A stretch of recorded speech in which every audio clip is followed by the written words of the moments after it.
What up, world? It's your host, Andre X. I'm here with my guy, Yanti, the guy behind the wall. And we have the best caterer in the fucking USA, Phinix Catering Zone, Sam, in the fucking building. What up, gang? What up? Before we start the show, though, I just want to give a big, huge shout out to my guy, Knight. He's taking a vacation.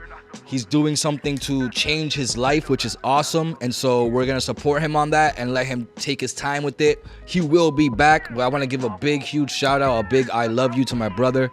We're very proud of you, man. So if you can hear this, see this, we miss you and we need you back. Thank you. Hurry up. Amen. Yeah, man, let's dive right into it. You know, the first 5 minutes of the show, we roll up, we smoke, we talk about it, we go. Turn the Netflix off, turn the YouTube on, and watch us go. You Unless ready? It's his movie. That's right. Unless you're watching his movie, you can put the YouTube on the little bottom corner. Peace. Anyways, 5, 4, 3, 2, 1. Roll up. So yeah, let's talk about it, man. I usually like to start the show off with vices, you know? Things we think we need to do the job we need to get done. For me, I need to smoke weed to talk, to function, to get through the day. To get through the day. Do I actually need it? No. Have I been without it?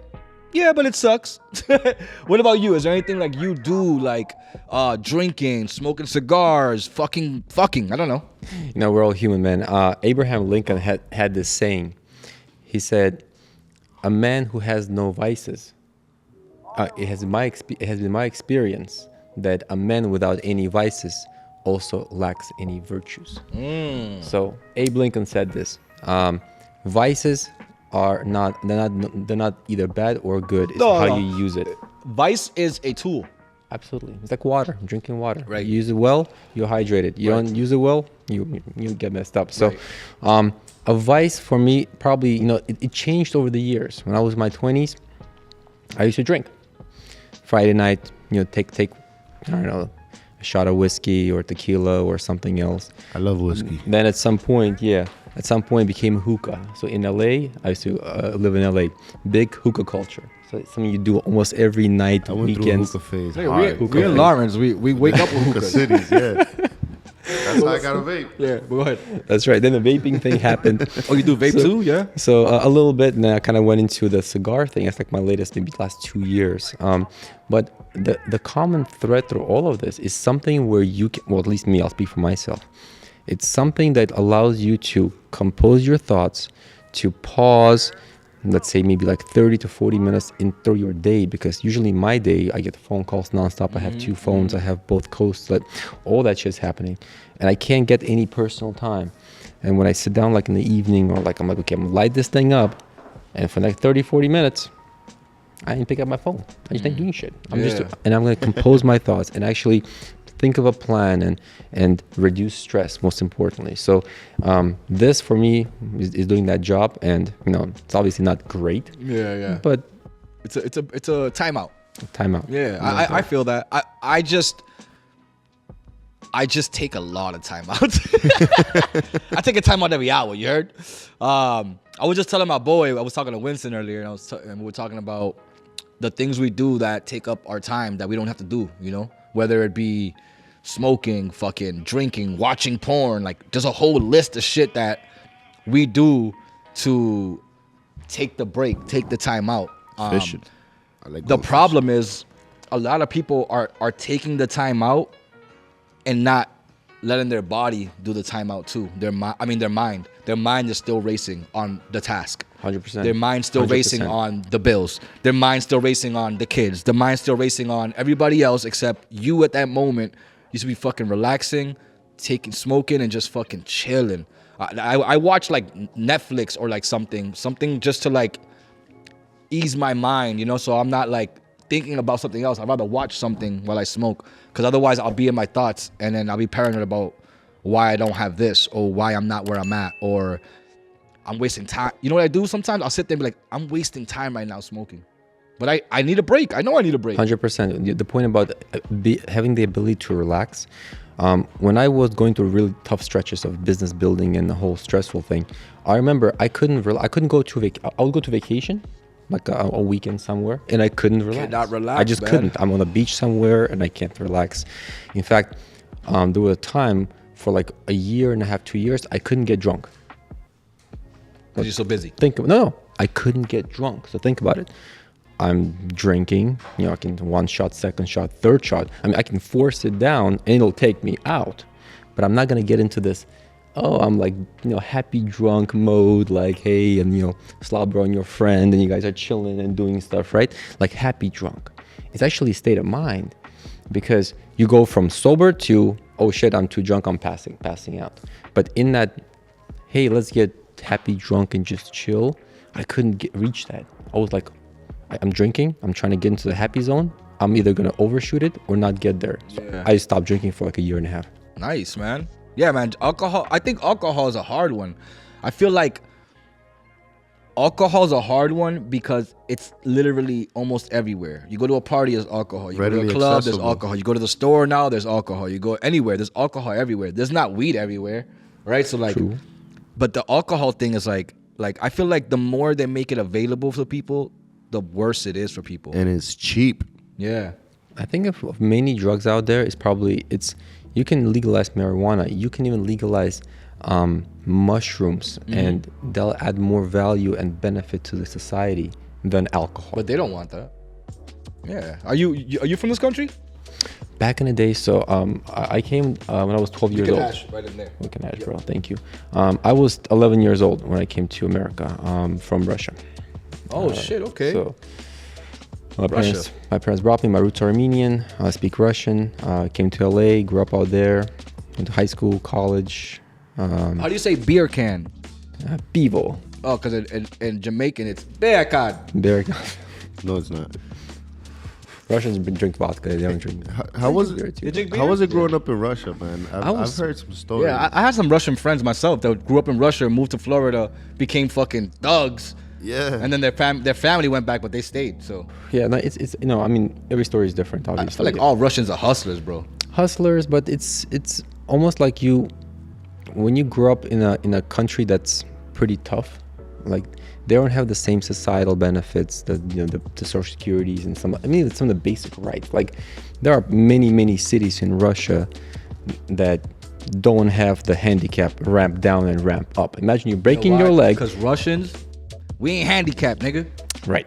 Well, and again, I don't want to rag on the country, but it's a place. It's a tough place. It's like the Wild West. Like, you know, rewind 150 years ago out here, the Outback and the cowboy era and the whole. It's like that over there. Well, I'm making a reference. Oh, okay. I'm like, what? Back in those days here, you couldn't be on a wheelchair. You couldn't be with a broken arm. You get shot. You be shooting well, drinking well, doing all the stuff, and find your first, you know, thing of gold, the gold rush. So very much that attitude is pervasive there. You gotta survive. Like if you're weak and you need help, next. Like you gotta be strong. And so that really permeates the culture in both good ways. Some guys rise high up, and bad ways. So Yeah, it's funny. Like when governments, and I don't really get into politics, but when governments set up these ways that you should live or be in your country, you're right. Some of that shit will make you a great man, you know what I mean, or a great woman, or a great person, whatever. But some of that shit makes you so resentful and hateful towards the country. I wish a lot of people would think of it like this country's doing this for me and not to me. yeah, Right. exactly. It's hard to grasp something like that when like a corruption is always happening between these politicians and stuff. So, but I could understand that logic, you know. This is happening for me. My country's helping me become a better version. Whether they're fucked up or not, it's still helping me understand that I can be better than this. The way the governments are structured in many countries will either make you resilient or resentful. That's what you're saying. Yeah, I did say that exactly. That's crazy. That's a dope line. Here's a question. I always wanted to ask Russian people this: how many of your cousins are bears? Or have fought bears. No, man, he's like an outback. Like, I don't know. Like, right. I just watch Khabib all the time, so he's always fucking up bears and shit. It's like, you know, it's like urban rumor shit. Like, Yeah, I mean, yeah, there's somewhere. Just- Is it true that they can't in Russia? You're not allowed to have a comedy club or like a theater. To have a play going. I saw a documentary one time about this Russian girl who was doing secret theater plays because Putin would not let lately. Yeah, this was probably like 10 years ago. Oh, okay. But Putin's been the guy for. He hasn't been always this hard down, crack down kind of guy. I heard that too. It was pretty, like back in 20 years ago, he's in power 25 almost. It was pretty liberal and loose and like do whatever you want kind of thing. And over the years, he started to kind of like just crack down, and so there were times when it was like super chill out there. But now it's a little bit. Again, I don't live there, haven't been there in a while, so can't speak authoritatively. I do have friends and some relatives who are there. Did you go visit? I used to go before the war. Now the Ukraine So one. are your relatives still there? Yeah. But I mean, my dad's side, my mom's side, they're all here in the States. It's not dangerous over there right now, is it? No, inside the country, no, I guess. But you never know these regimes. Like they might just say, all right, every third person just grab you in the bus and send you off to fight. And that's crazy. Oh, that's how it works there. There's no laws. There is no law. So it's a lawless country right now. So don't take your risks. It's a lawless country until the government says you gotta do this. Right. Well, the only law is the government. Oh, okay. Yeah, man. Different countries are cool. I think it's a cool culture I think it's cool to talk about different cultures so we can understand, because you coming from that country, I'm trying to understand like who the man is now, right? So like you coming from Russia when you were 11, when you landed in America, what was your idea of what America was before you got here? Bro, like I don't know, like Tom and Jerry and fucking Bubblegum Turbo, like I don't know. You didn't have any thoughts of like oh, this is gonna be the best future, or like it was more like coming from Russia, Yeah. Because some people like from Dominican Republic, I take care of kids for a living. DR? I was born in Lawrence, but my family, my roots are from Dominican Republic and Puerto Rico. I love DR. I love PR. I was born in Dominican Republic. By the way, guys, shout out to DR. I've been there once. I want to go back again. I've been there once. I love that country. Let me just ask you, did you end up in a cabana? I ended up, I was visiting friends who were in these resorts, right? And they were like in Punta Cana, and the other friends were in Boca Chica. And I'm like, guys, like, what is this tourism world? Let's get a real Airbnb outside in the real world. I'll rent a car and just chill around the country. So, oh no, that's dangerous. So I'm like, all right, you guys do your thing. I'm gonna rent. So they were literally chilling inside the resort, Boca Chica. I rented an apartment just outside, rented a car, and I would take them around the country and learn and see by myself as well. And I'm like, what a beautiful place. So you were Dominican technically. Basically, yes. Yeah, you showed them the net. And I was there for 3 days, Dominican. and I'm like, I gotta come back. That's dope, man. Like I was saying, like people from DR, they see America as like, like they're the way out. So that's why I was asking that question, because I'm so used to people saying that, like, oh, I thought America was gonna be this, and America was gonna be that. Yeah. But I had a few preconceived notions, because again, back then it was just like, whatever, Coca-Cola, Burger King, McDonald's, and like it was before the Instagram, all these things. Now it's easy to, oh, I won the Porsche, I won the this. Back then it was like, I don't know, TV and some media. Like it was very limited, right? Yeah. So you didn't have anything outside of TV, and what you see on TV, cartoons, Disney, Coca-Cola. Okay, you saw that like stuff. That kind of shit. Like, so you're like, oh, I'm gonna have a great burger right now. Which I came and had McDonald's, and it was okay. Yeah, it wasn't what you thought it would be. It was no, not even close. So yeah, man. Oh man, this is it's like a whirlwind, man. When you start talking about like coming from different countries and trying to understand the culture you're walking into. How difficult was it for you to like adjust?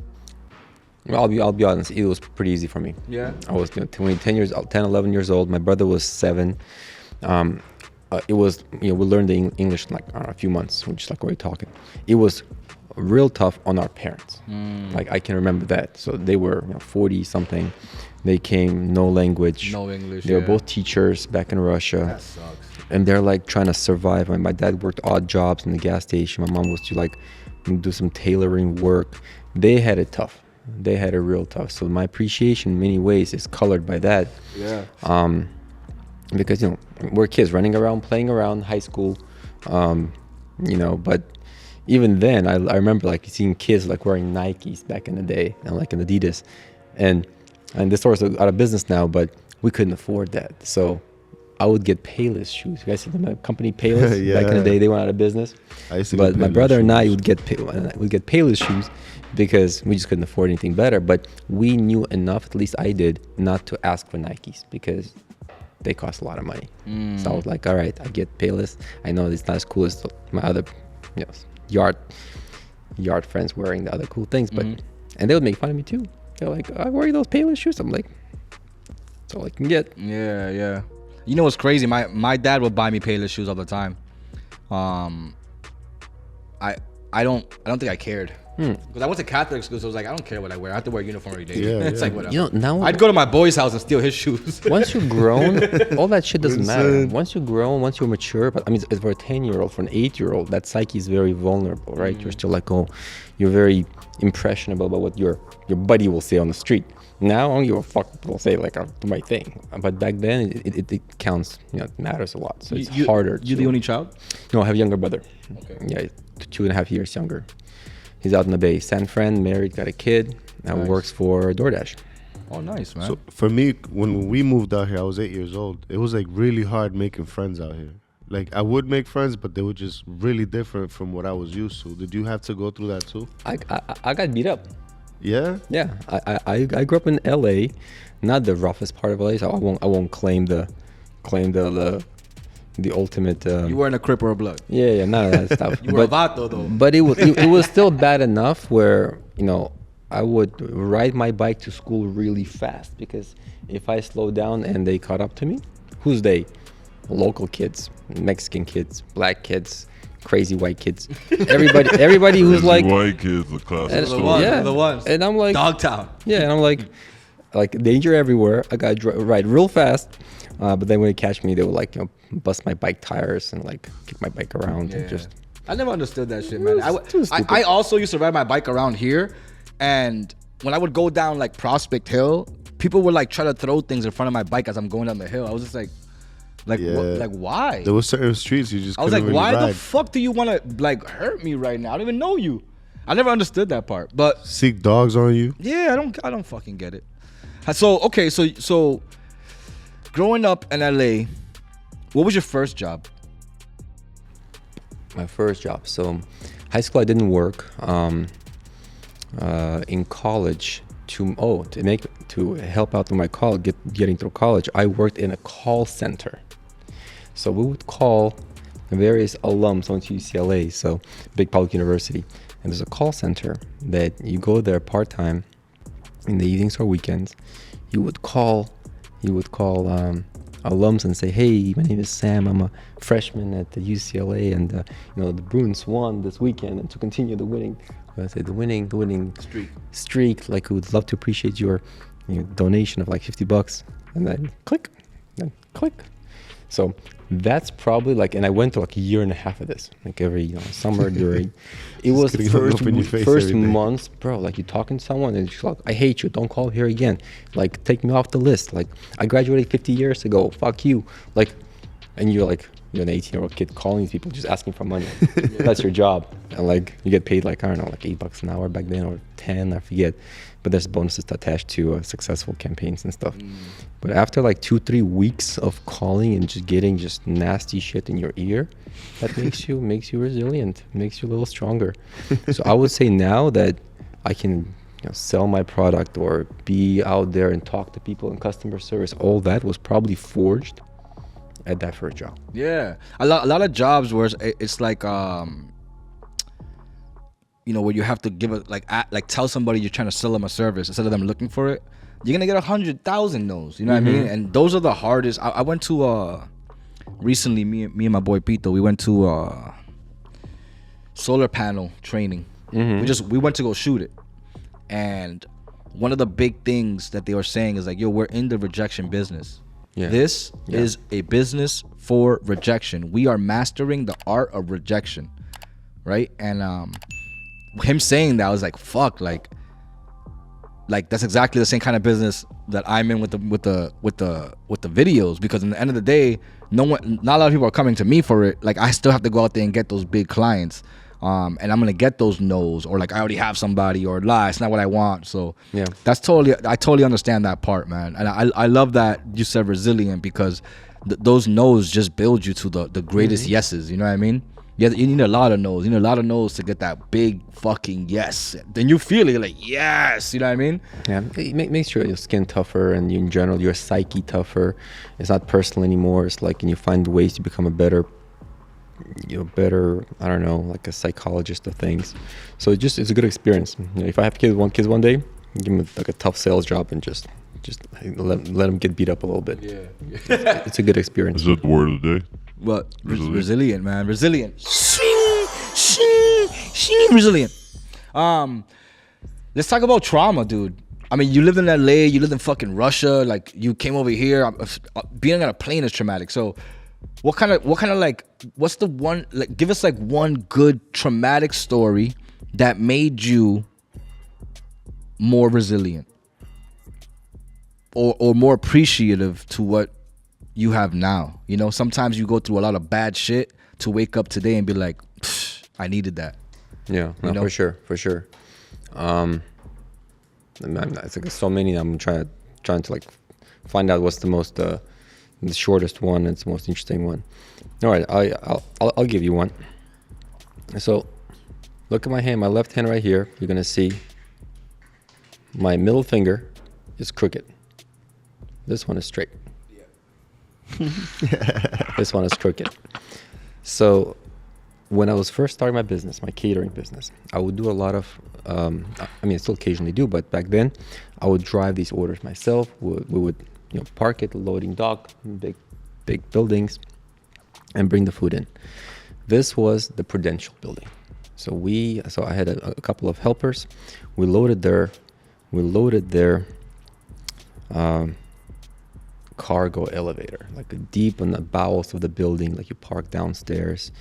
And those elevators, not the ones that open like this, the ones that open like this, like the horror movie cargo shit, like ooh, with a clangy little what's called the little chain wall thing too. The whole, it's like an old ass building too, apparently. So we bring all the food with carts inside the thing, and then the doors are closing like this. So and I was like the very last one in the elevator, and I was pulling on this fucking rope, not even a button, but a fucking rope, like like a Saw 3 and shit. Like you go pull this shit down, and I'm waiting for this like door to go down all the way down. But I didn't notice how the second half of the door went back up and brought my fingers like this, and the other one went. So basically, I did this shit. It went slam. Ooh. So here I am, and my fingers go like this, and I'm like in shock, looking at it. I'm like, what's happening with my fingers? So like, it's weird, going to shock and the whole thing. And I'm like, call 911. The whole thing, had surgery. It was bad. Recovered like 8 months later. Now I'm still, I would say probably 97% recovery, but I can't get it straight again because just whatever. Story of trauma, physical trauma, literally like this shit sucked. And I kind of replayed in my head many times. I'm like, how was I so stupid and just not looking down, because I only expected the vertical one to go up, not the bottom one to come up, sneak up on me and just create this effect. But honestly, when I process it long enough, I'm like, look, and even the doctor said, hey man, you're actually really lucky. Here's why. These two things hit you exactly on your bones. There's bones in your fingers. If they hit you a little bit to the right or to the left, they would shatter your knuckles. You couldn't fucking move your finger and do shit. You couldn't punch things. They would literally fuck you up. Yeah. So you're a cook, right? Well, I'm not a cook, but I'm in the business where I need my hands all the time. So you're actually pretty lucky with this. So I'm like, okay, well, I'll take that. I guess so unlucky. I just had a regular fracture, not a shattered fingers and shit, or even having cut off, because it's a strong impact. I could have had 2 fewer fingers today. You would have really been Russian. Right. A couple of fingers missing. Russian mafia shit. It's one example, right? When you get through like tough adversity and then you come back from it, and you start seeing things differently. It's actually a blessing in disguise. Like, hey, okay, I'll take that 8 months out, but I'm not missing 2 fingers. That's Yeah. kind of cool. Yeah. I'll take that all day. I got a story to tell. Yeah. Yeah. So, and then in general, it teaches you to be, more, again, just better aware of your surroundings. Like, ever since then with elevators, like, I'm just paranoid. I'm like, okay, what's going on here? Oh, Like, man. any doors, anything swinging, opening, and I'm like, just fucking like a cat moving through like cracks. I'm like, all right. It's like, so just because that experience happened, and it's just one of many, man. Like I've been in a motorcycle accident. Oh, Didn't walk man. for 6 months. Shattered my foot in 6 places. Wait. I've been in. So like, wait, you got in a motorcycle accident and couldn't walk, and you thought the elevator story was better? I'm sorry, that's some Russian shit. He's like, yeah, fuck, I need my hands, so I don't need my legs. Hey, My hands, I need. There's no handicap. Yeah, that's what. That's why he keeps going. There's no Yeah, handicap. that's hilarious. Oh man, that's so funny, man. Is going through like those things and like having to take time to like heal, like what's that like? Like especially like because for like I played basketball before, so I know what it's like to like hurt my ankle and like not be able to play right now. Like, you know what I mean? So like, what's the feeling like? Do you feel shattered? Do you feel stupid? Do you feel like maybe I shouldn't be doing this at all? all of that, all those emotions you go through, you double guess and double check everything. Why am I doing this? Why, like, you go through the entire spectrum of emotions. The one big thing, at least for me, I realized I start at those moments leaning more on my network. Who are my people? Is it my cousin, my boy, my girlfriend at the time, whoever that might be? Yeah. You really start. Who really got my back? You really start kind of that becomes sharper in your on your radar, on your landscape, because when you get beat up, whether physically, emotionally, psychologically, business wise, you're like, oh shit, I'm very vulnerable. And the thing is, we're humans. We're not made to go it alone. We're just not. Like, we're not outside of some crazy loners. We're communal creatures. Like, we need tribes. We need, like, our boys, our parents, our like all that shit, because we vibe, we hang out, we create some shit, we pick our nose, we like do all the funky shit we do because that's the humans we are. And I think these moments of trauma really sharpen up that question: who surrounds you? Who are you surrounded by? And to what extent can each person provide some sort of support, whether a lot, a little, financial, or just a shoulder to cry on, so you can get through these things, and vice versa too. Yeah, I feel like that's what friendships are too. Like, everything's very transactional. You know, like if let's say, I don't know, my boy's a photographer, right? Like, he's a photographer. He's my boy, but I know if I need a photographer, I know, you know what I mean? Like, it's one of those things, like, they start becoming like, how can we help each other in the moment that we're in right now? Right? A transactional, maybe might have sounded kind of like negative, but I meant more like we all need to utilize each other. You know what I'm saying? I know nothing about some things that maybe the guy behind the wall will know. You know what I'm saying? There's some things that the guy behind the wall doesn't know that I might be perfect to know about, or like I have the skill for. Yeah. And I can even train, like, we can train each other to learn these things. But in the end of the day, sometimes you need to just sit back and let people do their job.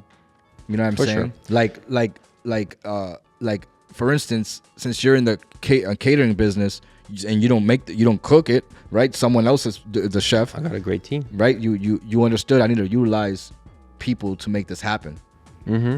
Is it because you can't cook?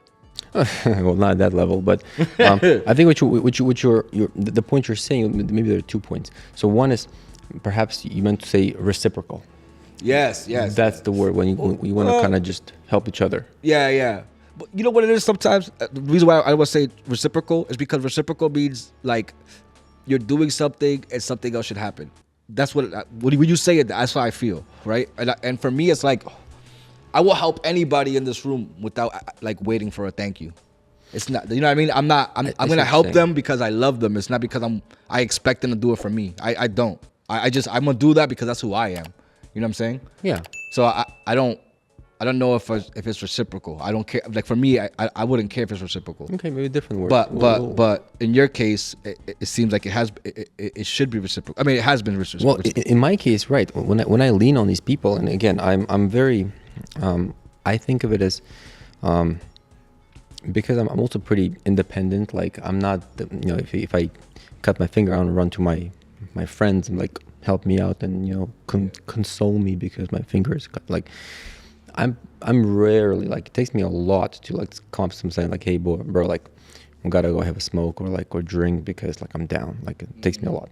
When I do get in those situations, that's when it's like a real, it's a, and my people know that. Like if Sam's coming up, it's like if he's calling us, it's like, yo, we gotta hang out, man, I need you. It's something is pretty significantly meaningful, because on the regular, on the daily, I wouldn't bother people. Everyone's busy. People have families and wives and work, and like it would be irresponsible for me to like tug them on a sleeve and be like, "Yo, man, come and pay attention to me for like 4 hours and make my day." So I'm very gentle about this. Like so, I tend to respect people's time and appreciate that. So when I do ask for like a call for help, like they usually respond. That's good, man. Because some people would feel the way you feel. Like I don't want to bother you. I don't want to bother you so much that they hold it in. That's too much, right? That's the other extreme. Right. You don't want to do that. How are you with opening up about your emotions? I'm pretty. I've gotten better over time. Yeah. It took literally. Especially coming from Russia. It took work. Like literally, you have to do it because it's almost like it's gonna be a disservice to yourself if you're too tough. If you are too independent, you never cry, and you never get sick. And if you do, you never show it. And you're too strong and too masculine. It's like, dude, like that's actually a disservice, because people around you, if you can show them the right signals, they can give you a good word of advice. Hey, take this medicine. Hey, you're probably lacking magnesium. Take that vitamin pill. Like basic stuff. So you're cutting yourself from outside help. So it's actually there's true strength in vulnerability. I'll tell you this very probably banal story. Someone told me this years ago.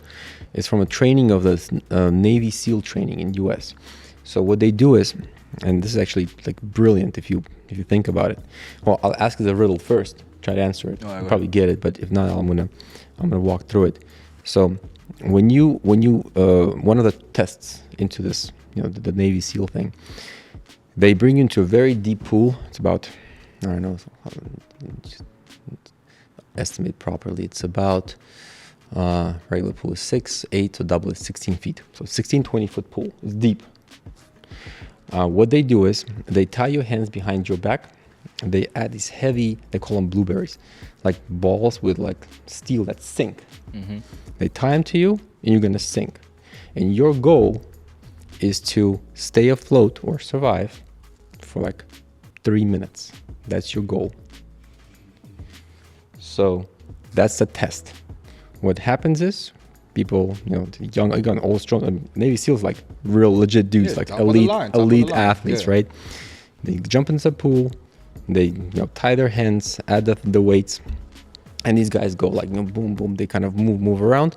But even the strongest or the best trained, after about a minute, they go down. They cannot do this for 3 minutes. It's impossible.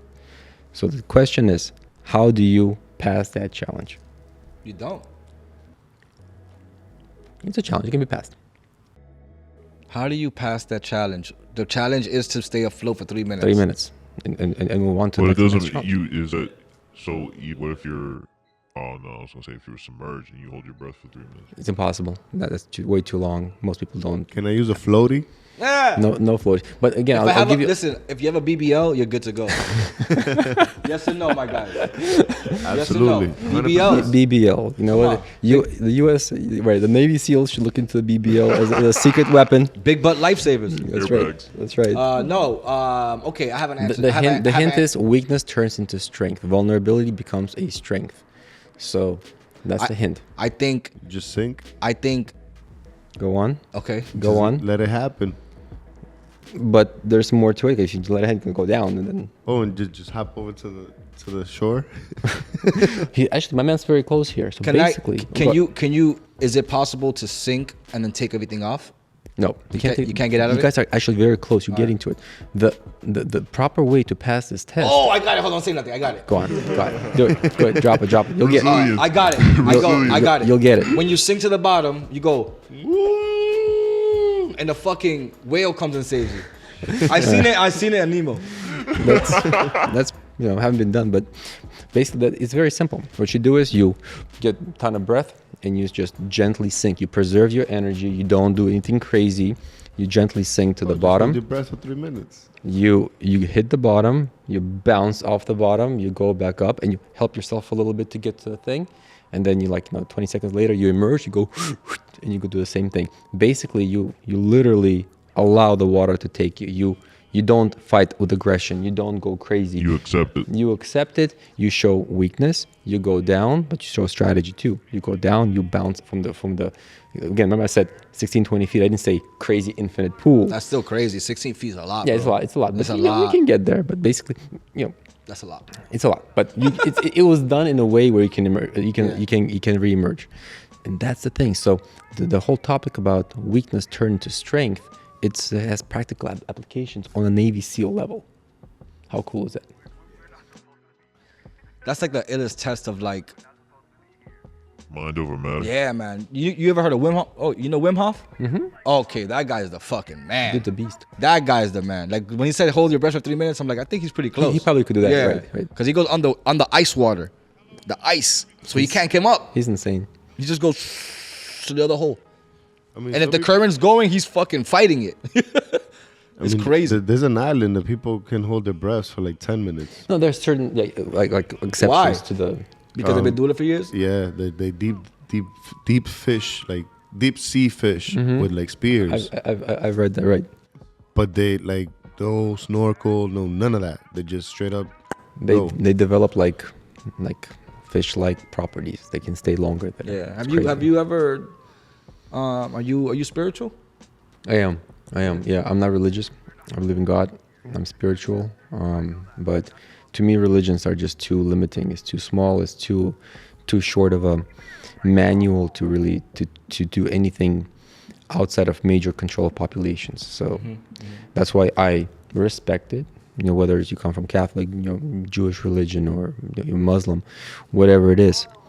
I think there's a lot of good there in those texts, but also a lot of it is meant to, hey, you stay here, do this thing, don't do that, don't do this. So it kind of limits It's you. still like follow rules. Yeah. So the way to transcend that is to absorb all the good stuff in. That's great. I respect. Awesome. Appreciate. Thanks for the lesson. But transcend above that and really connect on different things like love and just general goodness. Yeah, man. I think. Do you meditate? Meditation right here. Yeah. I've been for the last year and a half. I was part of a men's group doing a lot of like internal work for men and emotions and stuff. So part of that training that I took and stuff that I do through that, I always like bring to the show. So this is why we get to like these deep conversations about trauma, and sometimes we laugh about it, sometimes sometimes we cry about it. But I like to dig deep, man. I like to get especially men into those conversations because I don't think we're having enough of it, and I don't think enough men are understanding how to, and that's what I'm trying to do. Is I'm trying 100%. to fix the how to, without feeling like you're less of a man. You know what I mean? 100%. And there's a great dude, I recommend following him, Scott Galloway on YouTube, on Instagrams. Professor, NYU professor, and he talks about young men not being able to show emotion and do all this stuff. So he's actually a very big proponent of ways to get the emotions across. And being gentle and kind doesn't mean you're weak. Crying doesn't mean you're a slob. It's totally, you can totally do both. Yeah. Walking around like a macho man all day long, 365 a year, that's actually limiting you because there's a whole bunch of stuff you're suppressing probably. You're gonna get some crazy ass disease and pimples in your face because of that shit. It's like, why do you have the emotion or the feeling to cry when something happens, and then you can't, like, why tell us to not do that? I don't understand that. Like, and especially like you coming from like a hard Russian background. Do you? It's a hard ass culture. Yeah, like, have you ever seen your father cry? don't remember. But here's the thing. Clearly, no. Clearly not. I don't recall. But here's the thing.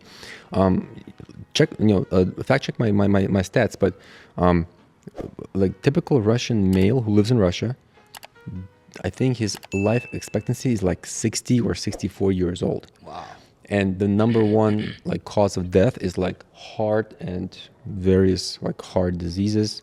Is because they suppress. Literally, you suppress all the things. Like life is bad, suppressed. Someone beat you up, suppressed. Like crying doesn't solve things, makes you weak. And people just kind of suppress. They go to a sauna, they go wrestle a bear, but they suppress. And over time, Wrestle a bear. You just Right. threw it in there. You just threw it in there. but it affects you, and very soon, like you're 60s, and you're not gonna live for like 90 years old, man. You're gonna be out quick. Man. Have you had like a fall in your life, or like something that made you feel like you couldn't keep going, like where you just kind of wanted to give up on stuff? Yeah, man. Like I literally, and I've legit had suicide thoughts. Not often and not a lot, but I've had it. I think as a human, we all have. And have I that. was surprised at myself when it was a couple of years ago, maybe just before, just after COVID, I forget now. But it was so like bleak and depressing, and I was tough on myself. I'm like, man, I want to achieve this and that, but this, like the milestones came, I didn't achieve it, didn't have that, and kind of like, and literally like my mind just started like, oh, let me get creative. All right, what about this? What about jumping off of here, or like buying a gun? I'm like what the fuck? What's wrong with me? Like what like. Am I just sabotaging myself? Like, that's weird. So I had that for a short period. I caught myself doing it, and I always thought of myself as like I'm a life-loving guy. I'm like, man, I'm a positive dude. Like, I love life. I love people. So if I get into these kind of cycles, right, like dark cycle, like it's shit tough, business is tough, you're far away, you're alone, let's say girlfriend left you, all of a sudden like one bad thing onto the other, and you're like, well, shit's bad anyway. They make it worse, and I'll be the man to do it. And it's a really tough cycle. That's why being alone, not having the support network, can really take you down the wrong alley. So, but I had those thoughts, and luckily, I'm kind of like made a few phone calls. I'm like, yo, bro, like to my boys, I'm having these crazy thoughts about like suicide. Like, bro, first of all, don't do it. Second of all, I'm coming over, we're drinking. I'm like, all right. So like, and we'll kind of you get out of it quickly, but it's something like I can easily talk about, because if I said no, I never thought of this, or I never thought of that, like I'd be doing a disservice to people who are listening. Like, it's okay to have these thoughts, just don't let your mind take over and play too many games. It's temporary. Pack it into a small box, put it on a shelf, and then go on enjoying life and doing something great. And for me, it's like, don't forget that you had that thought before, because one day you might have that thought again, but you're gonna remember, I had the thought before, and I got past it. It's on the shelf right there. Yeah, because like sucks. like sometimes people suppress so much they forget, and then when it surfaces back up, it's even worse than it was before. Hits them hard, I remember taking DMT. Oh, I did that. You did DMT? Yeah. Oh, nice. Tell me your trip. Did we just become friends? Yeah. My trip, shout out my Shroom family. I was in a house with a whole bunch of my boys. One of them was over there. Allegedly. And I did shrooms first, 4 grams. And then I did a tab of acid. Yeah. And then when I peaked on acid, I did the DMT. Damn, bro. So my trip, I think, was like infused and confusing, because it wasn't like, you know what I mean? Like, I saw pretty things, but I saw like what the fuck things too. Yeah, like the acid shit. Yeah, I was screaming for a good portion of it for sure. They said I was doing windmills. They're like, yeah, you were doing windmills. And everybody in the room was a different character when I opened my eyes. They weren't the people they were. One of my boys was glowing with energy, and he's the one that I was like really staring at, because he's the one that I haven't connected with in a very long time. We actually parted ways a long time ago, but he was glowing with so much beautiful energy, And when I came off of that trip, bro, I was apologizing for things I didn't even know I did. And it was beautiful. It was beautiful, man. That's I wonderful. did see some cool shit, though. I did see some cool shit. The thing with mind expanding drugs, I'm all for it as long as you have a mind to expand. Right. In other words, you're a thoughtful fella. Like if you think about things and you want to grow and you want to kind of understand the world and the universe better, it's a great kind of like little boost. Like, hey, all right, check this out. If you are closed-minded, if you're really just set in your ways and you're trying to get a little fix, it's almost like useless, like a waste of product. Like, don't do it. It's not for you. But for some folks these things are for intentionality. Right. You know what I mean? Whenever you take anything that comes from the earth or something that's gonna, like you said, it's gonna alter your mind in a way to open up your mind, not alter it, open up your mind. I think it needs to have an intention behind it. Yeah, intention and just the right setup and in general being ready to change your ways, change your understanding of the world, because and if you're not ready for it, if nothing will change it, you can eat all the shrooms in the fucking forest. It ain't gonna help you. You know what? This is a good segue. This is a fucking great segue to our next segment, which is S.Dot.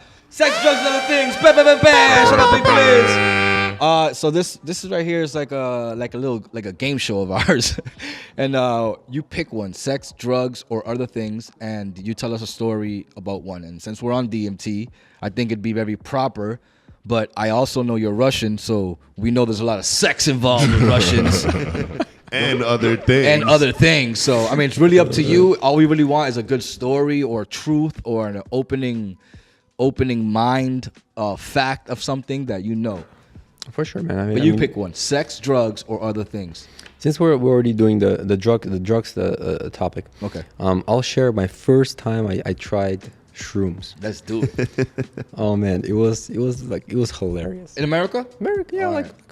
4 years ago, like in COVID. No one's doing anything. Oh, it's Had recent. a small group. during COVID. small group of friends, and we all got together in my other friend's house in Stoughton, and just kind of like, all mixed it up. I think like maybe 2 grams each.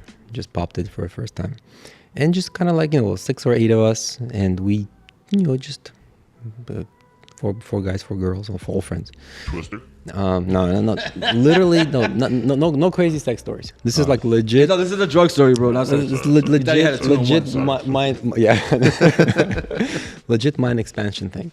So, and everybody acted in their own way, because for everybody, I think except one person, it was the first time. So a bunch of first timers on shrooms, and we kind of we started, and some folks were just lying on the grass. It was a beautiful summer day, like just looking at the sky. Somebody was walking around just mumbling things, and here's what I was doing. I kind of lie down, look at the sky. I'm like, oh, that's pretty sky. And I look at the trees. I'm like, oh, I think the leaves are moving a little bit. That's cool. And then all of a sudden, I looked at all my friends kind of just, foraging and just chilling and laying down.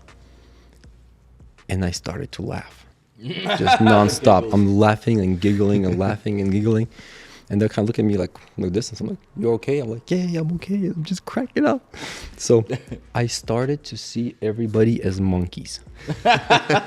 Bro, I'm telling you, it was legit. Like, I'm a monkey. That guy's a monkey. That girl's a monkey. And my boy was like a buff dude. I'm like, he's a buff monkey. And that guy was a doctor. I'm like, you're the medical monkey. And like, literally everybody who was doing their thing, I saw them as apes. And it was hilarious. It was a common denominator. We were all fucking monkeys. Funky monkey. Yeah, like a buffer monkey, skinnier monkey, smarter monkey, musical monkey, medical monkey. This is hilarious. I'm sorry. This is hilarious. Guys, I was cracking up for like 40 minutes, just like lying down, just like pointing fingers, and I was like, I'm like the clown monkey, I guess, here, because like I'm doing something here. So it was such a cool experience from the point of view that it just allows you to understand that in many ways people are first sane. We're all fucking animals and monkeys. Mm-hmm. Even that smart guy or that buff guy or that pretty girl, like we're literally are very similar. The minor differences: he has 2 degrees, she has 0. he's buffer. It's all on the edges, man. It's like just the at the end of the day, we're still apes, and and the acts of kindness or acts of violence we do is a lot of the stuff times it's just unwarranted, where without understanding that it's a very, very simple world. If you look at it, it's a bunch of monkeys. And so that for me like was a really, again, crazy, very kind of like kind realization. And I was cracking up for like 40 minutes. Then we all sobered up and we're like, how was it? I was like, oh yeah, it was very thoughtful. Very thoughtful. And we're like, and I'm like, I was just laughing my ass off. I'm like, you guys are all monkeys. Like, what do you mean? I'm like, you're monkeys. I'm a monkey too. It was just hilarious. That's hilarious.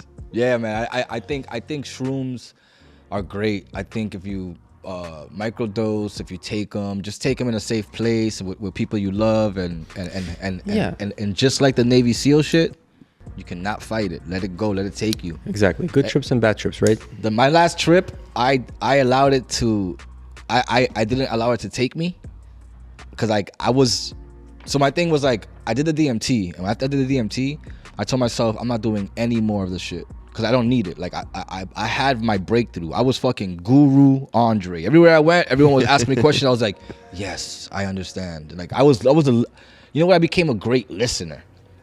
So becoming a great listener, I was like really focused on what people's issues were, and I was like, oh, I hear the issue, and I even have an answer if you allow me to give it to you. Like that's how I was asked, like telling people, I was like, I never talk like that. Like fuck you, stop being a baby, like get the fuck out of here. But now I was like, yo, yeah, let's talk about it. That means you reach a certain level where your ego that you reached a humility level that kind of brought it down, allowed you to listen more, not push your opinion first. It made you a better listener, a better person in general. It's a great thing, man. All of us need ego training and shit. I probably wouldn't have been like on a podcast before, because I was so like, I have to get my word out. You know what I mean? Totally normal. That's how we all. I remember one time. I think I was talking to Winston. I think it was Winston. I was talking, and he's like, "Okay, can I talk?" But that one realization, like he did it to me one time, and like that one realization, I was like, "Oh shit, yes, I need to slow down and listen again," because I was losing myself. I was getting back into the old me. Because like it takes so much out of you, you know, and you become this person, and you try to hang on to that person, but that's the problem that makes you slip. You're trying to hold on to a person that you already are. But that's an inferior version of you. You're leveling up. That's what I'm saying. Why would you go down? No, but that's what I'm saying. I didn't know I was going backwards. I was trying to be the person that I thought I was becoming after the DMT, and I was trying to hold on to that person so tight that I started becoming back, because I was just slipping. I wasn't aware that this is already who I am. Yeah, I'm already this fucking nice person that you want to be. Yeah. You're already this good listener, right? And it's like, once reality hits you again from like, oh, it was just a drug, or it was just a thing. Like once reality hits you again, it's so lonely, bro. Yeah, it's so crazy. It's a crazy world that psychedelics. I see where you're going with this. I get it. And the other thing is, and here's a very practical application of like, as I started to reach like newer and newer levels of awareness and humility, even when I call someone right now, my first question is, no matter who I call, well, except like clients, a million clients too. Hello, hey, like Joe, Steven, whatever, Stacy, is this a good time? And they say, yes, I can talk or not. Before, I'd be like, hey, like Joe, I got this problem, like what's going on? Like, I'm not even caring about what's on the other line. Maybe he's in an accident. Maybe she's had giving birth. Maybe like some crazy shit is happening. I don't care about that, right? I just called them and said, hello, I need you now. I need this. Here's what I need. Here's me. Now, I mean, my first question is, hello, hey, how's it going? Is this a good time? Got a minute? Yes. Okay. And then you might say, oh, no, I don't have time. I'm in a slam right now. Okay, great. Call you later. Like, so basically, a very simple applications of that humility is, hey, is this a good time to talk right now? Yes. It just shows the other person that you have enough awareness to pause for a second and say, can I give you this information, or it's not a good time? Simple question like that just dramatically changes how people perceive you, how clients, parents, relatives. My mom doesn't have that. She calls me, I need this shit now because my email not working now. And I'm like driving with one hand. I have like 2 cell phones answering emails to customers. Picked up her phone call, headed to a meeting, and she's like, fix my computer. I'm like, if she only asks, is it a good time? I'd be like, Mom, I love you, but it's not a good time. Can I call you back? She just picks it up and just goes at it. She's old school. I get it. But for us, for the new school, we need to kind of just level up and say, hey, it's a good time? Great. Right. And if it's not a good time, you should be able to be okay with that. Yeah. Go call the next person. Yeah. If you don't have a next person, you can call us at 1-800 where every podcast will be here all fucking week. Thank you. Hey. Real quick, man. So yeah, we usually talk about what the people like when they come on. We talk about how they become who they are, and like by telling us stories of who they were to become like who they are now. And obviously you have a catering business, and we definitely want you to plug that in. Can you just explain what the business is? We're gonna have all the information right here. You know what I mean? Like, where can we find you and all that? 100%. Thank you for that. So currently, the business is called Phinix Mediterranean Kitchens. We make Mediterranean food. It's considered healthier. We bake it instead of frying things. The guy's gonna try it later on today. Hey. We have 2 locations. Main kitchen is in Cambridge. Second one's in Lynn. And we deliver basically all over greater Boston area, from like down to almost like northern Rhode Island to Nashua, New Hampshire. It's mostly larger orders. So companies, big parties, events, they order us. We're very well priced. I mean, it's very aggressive. It's very, it's very affordable.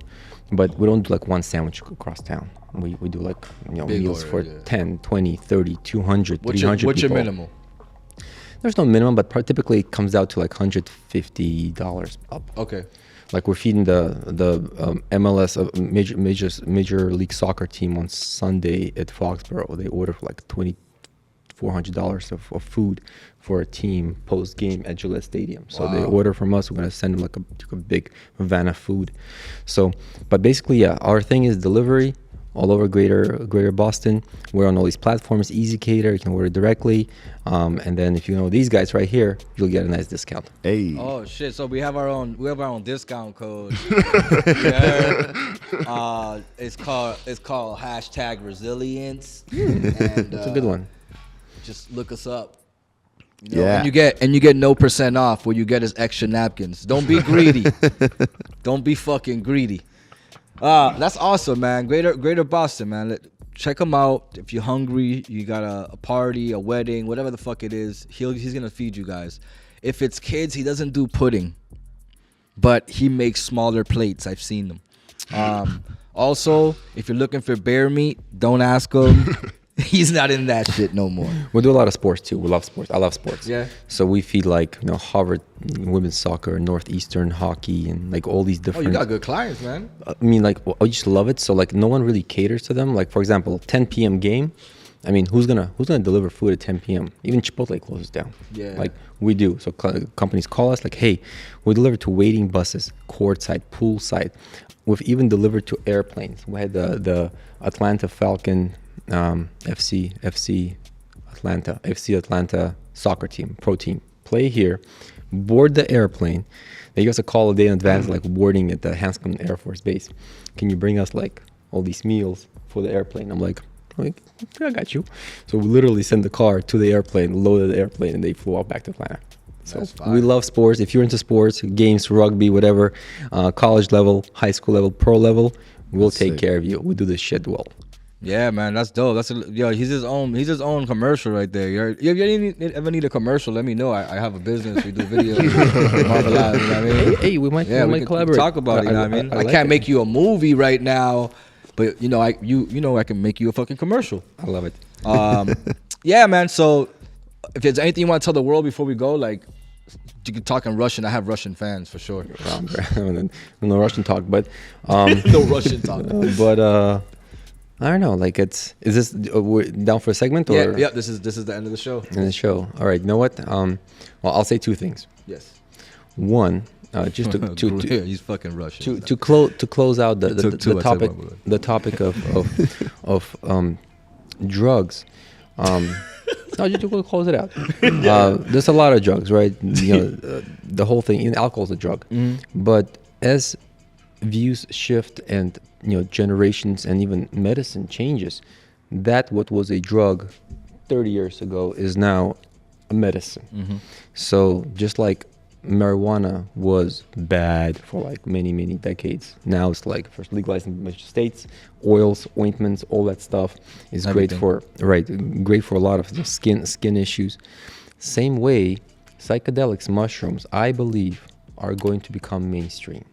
Like, mark my words, you can time me on this, in about 5-10 years there will be shroom clinics all over US where people will go there to address depression, to address epilepsy, to address a whole bunch of things that the other medicine, the pill medicine from like the big companies, the big pharma, they will, it's going to be in a better, healthier, more natural way. So if you guys are in the business, or you can get a chance to participate in the business, think of mushrooms as not as some crazy drug under a tree, but a true nature's healing tool, because it can be used that way. So that's my little bit for you guys. Opportunities down the line. In fact, if I see opportunity, I'll participate. Like, mushroom, they say, is the God's plant, because it was said that there's a mushroom that as soon as the water hits the ground, that shit grows within the day, like right there. So it's pretty amazing. And the other thing is to close it out. The answer to your question is what made you, right? Like what at least me. In my particular story, it's been a quest of trying a bunch of things that did not work. Like, I've done so much random shit. I've done public accounting. I've done consulting work. I was on Wall Street doing banking. I've ran a restaurant. I've tried running a nightclub. I failed on that in California. I've tried opening a grow operation in Seattle. I failed at that too. Like, I have a ton of failures, ton of corporate jobs and regular jobs and even businesses that have failed. So I have come to my current journey where I have some modest success, like catering and maybe making this movie thing. But it came through a journey of a bunch of no's, a bunch of failures. So it's actually okay to try a bunch of things. Like Einstein says, he's like, it's not about inventing the one thing that works. It's trying 1,000 that don't work. So if you guys are out there trying podcasts, doing things, making movies, opening businesses, it's not about hitting it right away. You never know. You might be misplaced. You might think you're a great bank teller, but in reality, you're going to be an awesome, referee at college games. And all of a sudden, you're traveling to America, making good money, and you're on ESPN every fucking weekend, and you're loving it. So you never know what it is. So what makes you today, at least what made me today and continues to make me, is a product of many years of trying things that aren't for me. And if you look at it as a positive perspective, it's going to lead you in the right direction. Right. I like that, man. Keep trying things until you find something that fucking pops off. Yeah. I had to say it in Lawrence. That's how we talk. I love it, man. On dogs. And Dead ones. I love you guys, the world, and everybody out there watching us, listening to us. This is a pretty cool experience to talk to Sam, because what we talked about was things I really connected with today, and I really enjoyed that. So I want to thank you for coming on. I want to thank everybody else in the room that's here participating. We talked about tribes earlier, and this is part of my tribe, and these are the people I lean on. You know what I mean? When I need something, which is amazing. Like, you're a blessed which is man. usually emotionally. These are the people I call, or weed. But yeah, man, I'm very grateful you came on, and I hope you continue your success. I would love to. I'm gonna watch the documentary you did already, and I'm gonna keep, We're gonna have a premiere. I'm gonna invite all you guys. Let's stay in touch. Let's collab together and grow together. Yes, man. Oh, I like that. I'm taking that too. Take that. Yanti, anything you want to say before we go? Make sure that when you wipe your ass, you wear toilet paper covered all over your hand, because you don't want, get it all over your hand. Make sure you know. Yeah, because sometimes it gets on your knuckles. That though. Okay. And don't look at it. Yeah. Okay. Bye.